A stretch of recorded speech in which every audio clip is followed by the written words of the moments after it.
Bonjour, mon nom est Louis Langlois et je vous parle de Sherbrooke. Je fais de la recherche et du développement pour les équipements et les accessoires durables en agriculture et à faible consommation d'énergie. Alors, je vous présente aujourd'hui le néodôme. C'est une nouvelle façon de construire les dômes géodésiques. Habituellement, les dômes géodésiques sont construits à partir de baguettes. Moi, c'est un peu le négatif de ça. J'utilise plutôt des panneaux isolants complets qui sont soudés par les champs pour former le dôme géodésique avec ses bases extérieures isolantes et qui sont tous moulés dans une même continuité, soutenus avec l'enduit acrylique et la toile de fibre de verre. Alors, ça permet une construction très solide, hivernable à peu de frais, parce que bien isolée, et puis utilisant beaucoup moins de matériaux, donc beaucoup moins dispendieux que généralement n'importe quel autre bâtiment isolable de la même façon. Le néodôme est mobile, étant donné qu'il est construit comme ça d'une façon continue. On le dépose sur le sol directement et on l'installe sur sa périphérie, sur la base flottante horizontale, du lest, des pierres, ce qu'on voudra bien trouver qui a assez de poids pour justifier que ça ne bouge plus.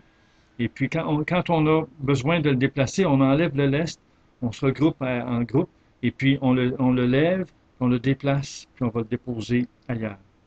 Alors ça rend, c'est un très bel avantage, tant qu'à moi, que je voulais vous montrer ici.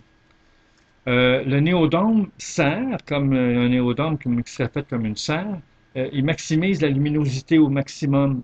Et puis, en ayant, d'abord parce que son côté sphérique fait toujours face au soleil, et c'est le côté qu'on va avoir, qu'on va s'être assuré d'ouvrir au maximum avec notre fenestration.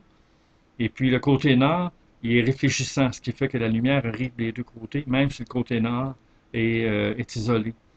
Les membrures peuvent être faites d'une façon assez fine et puis on peut installer une masse thermique à l'intérieur qui va permettre de régulariser la température en chauffant l'hiver et en climatisant l'été, ce qui va nous permettre d'avoir une courbe de température semblable à celle-ci.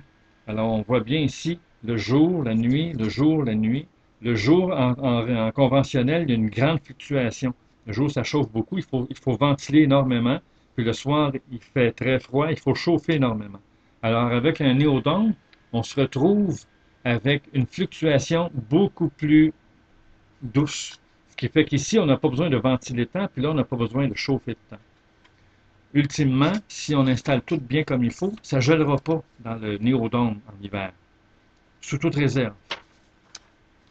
Alors, on continue.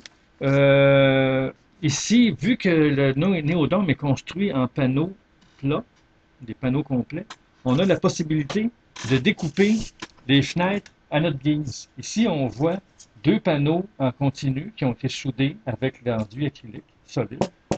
Et puis, on a découpé une fenêtre ici qui pourrait être aussi grande, ben, enfin aussi petite, hein, aussi grande que ça en comparaison à la grandeur du panneau. Et puis, on voit ici le processus de découpe et on enlève le morceau de styro ici pour, n'est-ce pas, pour créer l'ouverture où on va mettre un plastique, soit un plastique de serre ou bien un ETFE. Et puis, à la fin de la saison ou de la journée, on peut remettre le morceau ici et puis regagner notre facteur isolant initial. Donc, on voit très bien, là, ça peut se faire à volonté. Là. Alors, ça, on appelle ça la fenestration variable. Dans le cas d'une serre, tout le côté sud serait tout ouvert comme ça, à grandeur, et puis on pourrait passer l'hiver avec tout le côté sud. Le côté nord, lui, est tout le temps fermé, mais le côté sud ouvert, fermé, avec ses morceaux bien positionnés pour passer l'hiver, donc très isolant. Et puis, au fur et à mesure que la saison commence, on va simplement enlever quelques triangles ici bien positionnés, bien choisis, devant nos semis. Et puis, on va pouvoir partir nos semis tôt en saison, les remettre le soir si c'est nécessaire. Alors, ça, on appelle ça la fenestration variable.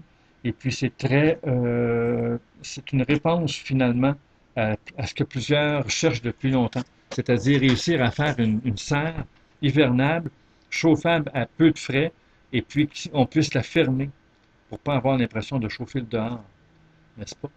Alors, on ajoute à ça des ouvre-portes thermodynamiques. Ça, c'est des espèces de petits pistons qui s'ouvrent en conséquence de la chaleur et puis qui vont pousser un bras, n'est-ce pas, qui va permettre d'ouvrir une fenêtre ou une porte. Alors, si on les positionne comme par exemple du côté du vent dominant dans le bas et un dans le haut du côté à l'opposé du vent dominant, on devrait avoir un effet de serre, un effet de convection important qui va se faire par lui-même. Pas besoin de ventilateur électrique dans un néodôme, ça se ventile tout seul. Alors, on construit en plusieurs formats pour satisfaire différents besoins, comme par exemple, on peut construire un atelier avec un néodôme, on peut faire un poulailler. À ce moment-là, ça serait peut-être un peu plus petit, puis les ouvertures seraient faites en conséquence, évidemment. Un kiosque d'accueil avec des belles grandes portes, des belles grandes ouvertures semi-permanentes, c'est-à-dire c'est des ouvertures qui sont découpées et puis qui restent ouvertes pour toute la saison. Un kiosque de vente ou d'accueil, de la même façon. Une salle de préparation qui pourrait être, elle, un peu plus fermée, moins chaude, et puis tout simplement un abri là, où on pourrait faire la préparation ou le lavage des légumes, par exemple. Un dortoir ou un séjour pour les travailleurs. On peut facilement accrocher un hamac ou plusieurs hamacs tout au long, tout autour, à l'intérieur, dans un dôme comme ça. J'en ai un moi-même, je l'ai essayé, ça fonctionne très bien. Vous verrez sur le site neodome.ca une démonstration comme de quoi c'est bien assez solide pour tenir des hamacs. C'est assez solide pour tenir moi-même qui monte dessus.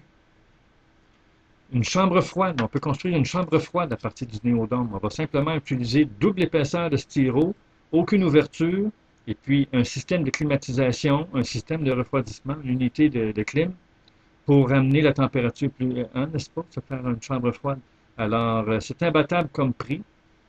Et puis, les serres, justement, les serres, moi, qui sont mon intérêt principal. Alors, c'est ça qui m'a amené à créer ces néodômes-là. Alors, on les fait en différentes grandeurs, 8 pieds de rayon, 10 pieds de rayon ou 12 pieds de rayon. Alors, je vous invite à venir nous visiter sur neodome.ca, ici. Voici une petite carte d'affaires. Alors, je vous remercie beaucoup de m'avoir écouté et à la prochaine.